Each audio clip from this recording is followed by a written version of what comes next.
That is the power of marketing. How are you navigating the ecosystem, the agency ecosystem? Initially, my first business was Salome by Samira, which was a handcrafted jewelry business. Social 25 was born. A lot of people have tried being agency owners and failed at it. The marketing agencies that we have, they are just making money. I am still struggling with depression. 90% of the time, it's not easy. I was a micromanager and it was so bad. I was all the time. So you're responsible for all the drama and suffering we have to see as singles on Instagram, is it? And since then, it's all history.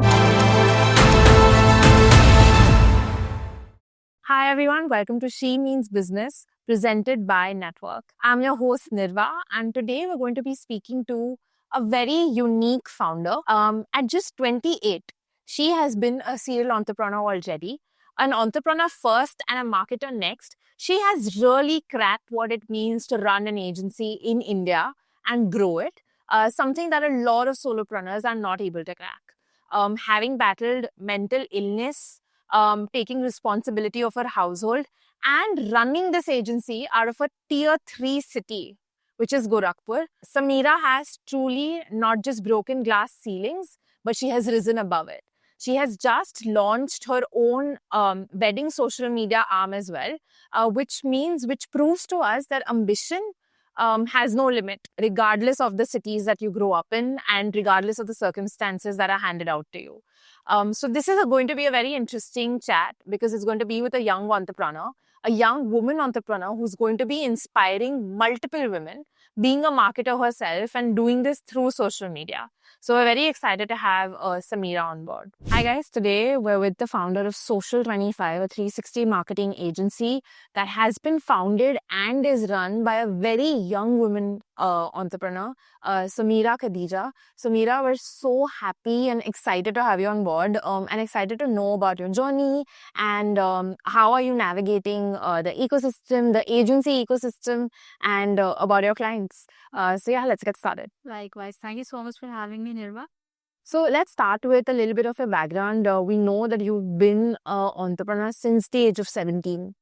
So we'd like to know a little bit about that. What was it? And how did you come to founding a marketing agency and now running it? Okay, sure. So I'll start with my basic introduction because that's important. My name is Samira Khadija. I come from a tier 3 city, Gorakhpur, which is in Uttar Pradesh. And at the moment, I run my marketing agency from there because I have to be there for my mother. But I started in 2017 with a jewelry business because my mom loved handcrafted jewelry, loved making handcrafted jewelry for her family members. And I thought, why not turn this into a business opportunity? And I just posted some stuff on social media. At that time, Facebook was important. So I did on Facebook. People loved it. People wanted to order. And then I thought, why not convert this into a proper business? And then it was on social media for 2-3 years. And then I had to work on a website, multiple label stores. Like the product was at multiple label stores and stuff. So yeah. Initially, my first business was Salome by Samira, which was a handcrafted jewelry business. Then in 2021, I was doing a IIM certification course in digital marketing. And I was supposed to do an assignment where I was supposed to make a social media page on Instagram and do some marketing stuff. I created Social 25 page there and it just went viral. I would say people loved what I was posting there. I got my first client in the first month. And since then, it's all history. Social 25 was born and now it's a 360 marketing agency. We do online marketing, we do events, we do influencer marketing, digital, social, website, everything. And now in 2025, basically last month itself, we have expanded and now we run Social 25 weddings. Basically, wedding ka season hai. So everybody want that BTS kind of funny viral reel. Yeah. So I've just started with that and yeah, that's all about. That's amazing. So you're responsible for all the drama and suffering we have to see as singles on Instagram, is it? Being a single myself, I have to just shoot, be there, see everything, see all the drama and just promote it. Which is a marketer's job, right? Yeah, exactly. You have to and- flaunt everything. Yeah, and you're not just a marketer, you also started off as a solopreneur. And that's an interesting dynamic, right? Especially coming to an agency owner. We're in an age right now where I think a lot of people have tried being agency owners and failed at it because there are a lot of ways to fail at it, right? It's not the easiest job because you have to go from creation to management and then actually running a business like an entrepreneur. So what has that journey been for you? So I learned my most important lesson when I was working at Mom's Presso. It was a marketing organization. I loved working there. I was doing my job there and I learned so much about influencer marketing from that company. And after that, I started with this fully fledged Social 25 marketing business. And basically, you learn eventually, you keep learning new stuff. You over a period of time, if you're not learning, you're not doing anything. And what I did was, I was a solopreneur for a very long time. Just 3 years back, I hired my first 2 interns, then I hired my editors, then the website guy, and these team are like virtually working for me because obviously I live in Gorakhpur. It's a tier 3 city. You will not get good people there. So my team is basically mostly from Delhi and Kolkata, but they are very cooperative, and finally it is like it's proper, and like it's a proper agency now where we do all kinds of marketing. We are able to do all kinds of marketing, and people, whoever the client is, they love the work. They And touch wood, the clients that I've been getting are mostly from word of mouth.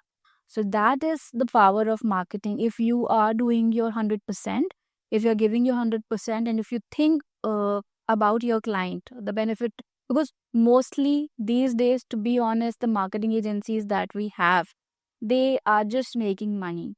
They just basically fake numbers, they fake reach, they fake growth. If you're doing that, you'll definitely at the point of time the brand will understand it, because now people know stuff. Now people know who has organic growth and who has organic followers. So just doing the best for the client is very important, and that is something that I've learned over the years and how I made a team. That's very interesting. And also one more thing, sorry to cut you.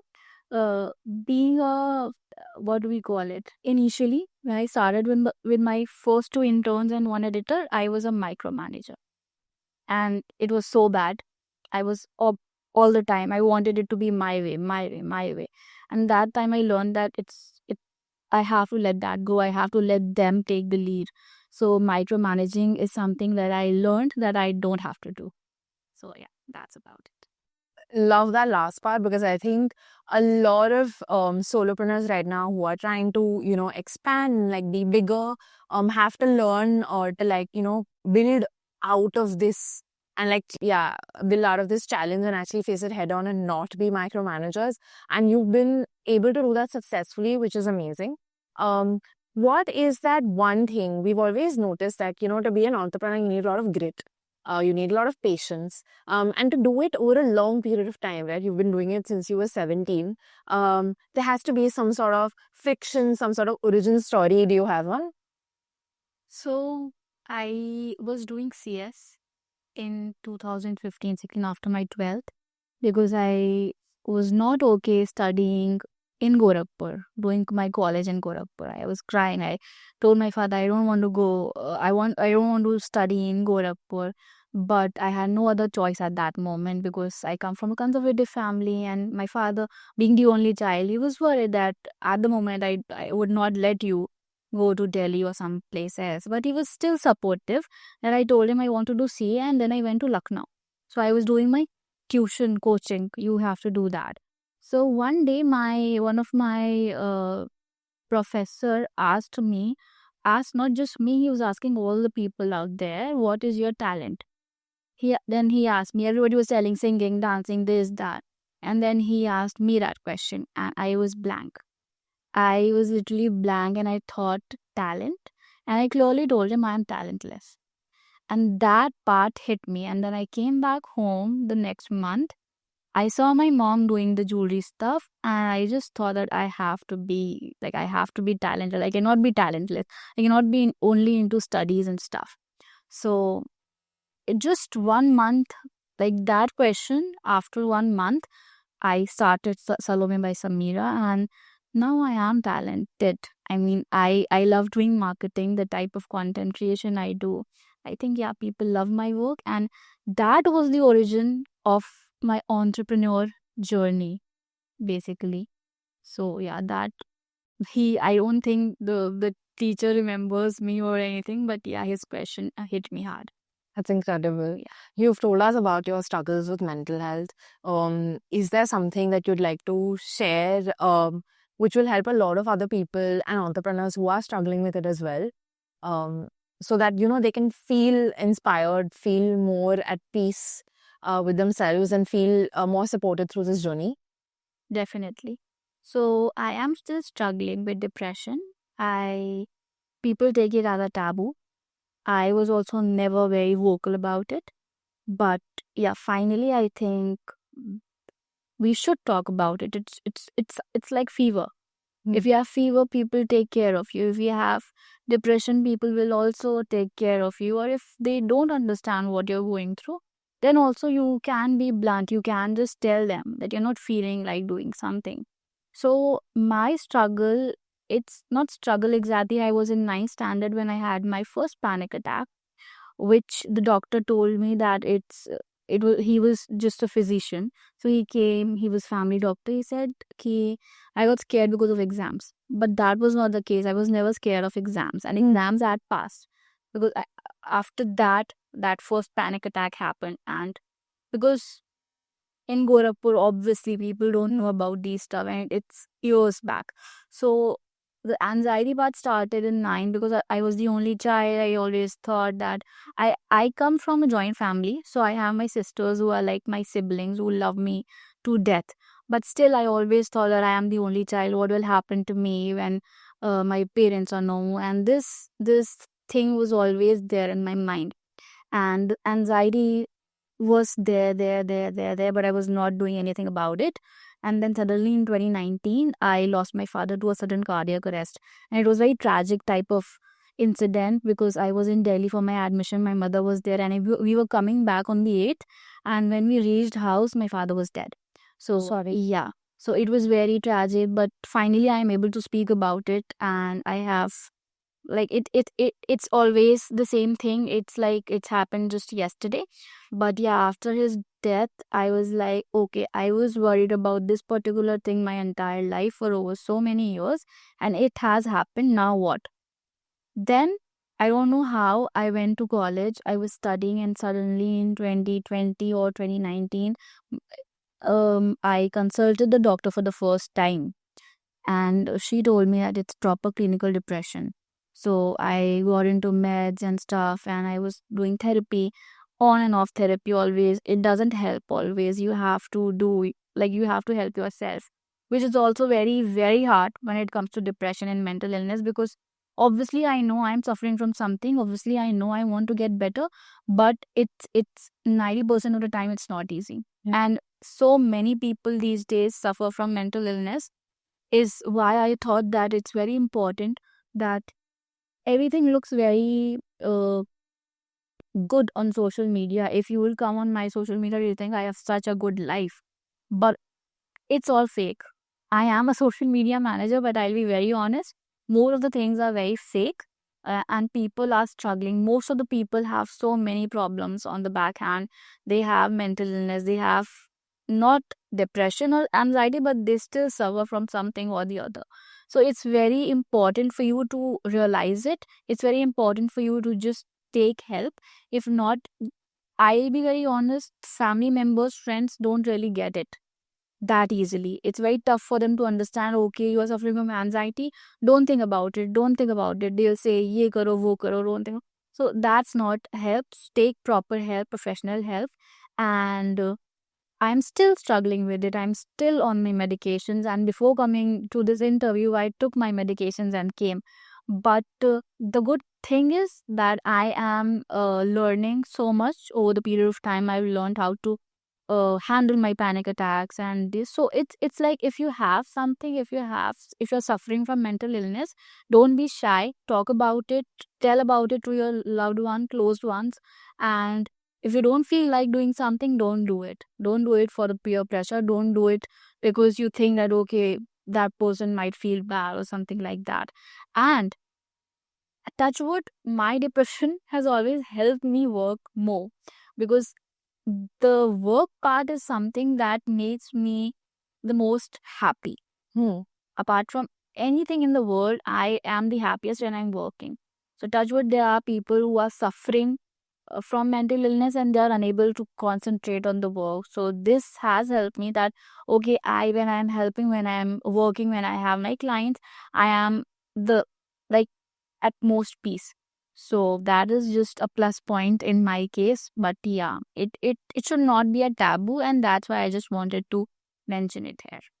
Thank you for asking about it. Thank you so much for talking about it and raising awareness about this, because I think being a young person myself, while it's not a taboo in our generation, but the people that we end up working for, working with in our initial years, it is a taboo for them, right? So yeah, talking about it only helps and reaches more people and tells us that despite this, people are making it in life. So that's amazing. So we'll do a quick a rapid fire segment. Okay. All right. So I'm gonna ask you questions, and don't think about it and just answer. Yeah. So first question: what is, you work with a ton of founders yourself, right? When you're doing the marketing, what is one founder red flag? Micromanaging. Okay. Not giving us the liberty to be the creative person that we are. Okay, fair. What is an advice that you'll give another woman entrepreneur who's also building in her 20s? Just start. Just, if you have an idea, just start with social media, because that platform is free. It doesn't require any investment. If you have a plan, you have to just be there, start with it. And the most important thing is be consistent and patient, because definitely you will not grow in a day. You will have to, it'll take months, it'll take days, it'll take years, but just start, because that is very important. Just don't think about anything else. Don't think that somebody will judge you or something, but just start. I would say just start. Amazing. What is your favorite work collab so far been? I was at Momspresso. I did this Philips event, like I executed the entire campaign of Philips event, where Sania Mirza was basically the face of that campaign. And it was a proper event of 200 influencer moms where they were promoting their breast pump. And it happened 2 years back. It was my last event at that place, but it was the most memorable event for me. And I got to learn so much from that event. So yeah, particularly that campaign is my favorite. And what's your dream work collab? This is very funny because my sisters laugh at me. Shah Rukh Khan's manager, I forgot her name. She's some Bhavnani, the lady who walks with him every time. Yeah, I want to be that person. Like in marketing, she is my idol. But when it comes to marketing, I want to do marketing because I have my client is Pankuriya Vasti and Gautam Lode. I work for their jewelry brand. So that is something that is a big thing for me, because they are celebrities and they are very good, down to earth people, and they work with me very politely, and I come for shoot and stuff, and I've been working with them for 2 years.